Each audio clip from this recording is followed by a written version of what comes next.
Hello everybody, my name is Joshua Lee and welcome to the first episode of the Life Team video series. Today's topic, gays. It's fun to stay.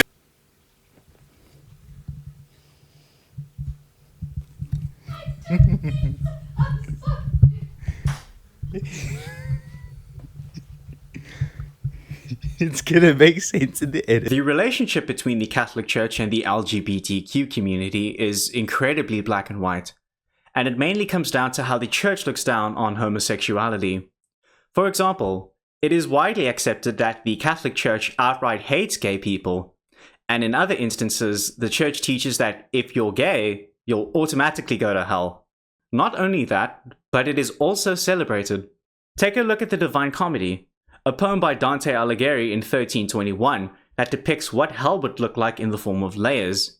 The deeper it went would depend on how severe the sin would be, and Dante depicted that gay people would reside in the seventh circle of hell, alongside murderers and serial killers.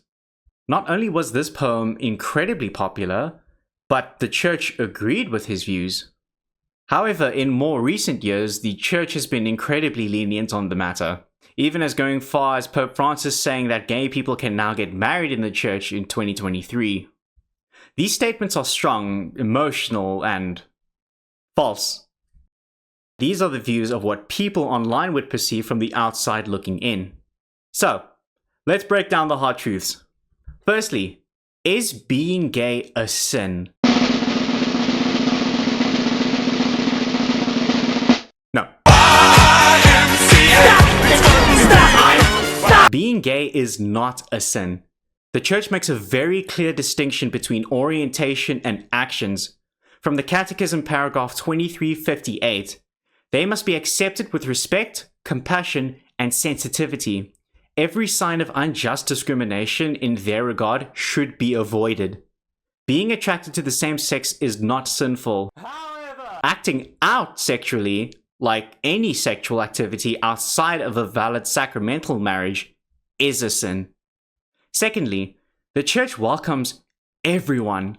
This includes people with same-sex attraction, just like it welcomes those who struggle with any sin: gossip, pride, addiction, pornography, greed. We are all sinners.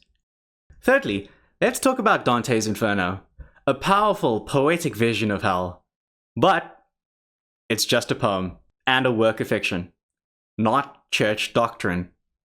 And for the record, Dante wasn't exactly the church's poster child.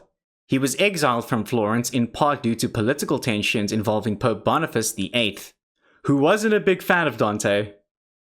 So saying that the church agrees with Dante is like saying the church officially teaches that Narnia is real because C.S. Lewis was a Christian, or saying Tolkien's Middle-earth is real because he was a Catholic.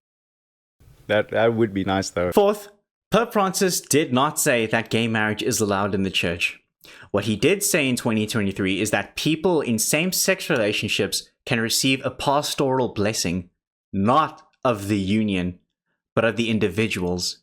As in, you are still a beloved child of God, you are still worthy of prayer. That's not approving sin, it's acknowledging dignity within the person. Lastly, let's be honest, we don't rank sins. But scripture and tradition reminds us that sins like pride, greed, addiction, and hatred, especially those that hurt others, can be more spiritually dangerous than someone who is same-sex attracted and living chastely, goes to mass, loves Jesus, and wants to follow him. Jesus tells us in John chapter 13 verse 34, "Love one another as I have loved you, so you must love one another." Matthew 10 verse 37 says, "Anyone who loves the father or the mother more than me is not worthy of me." In other words, love each other, absolutely, but always put Jesus first. So if you're someone or know of anyone with same-sex attraction, know this: you are not alone, you are not unloved, and you are not outside of the church.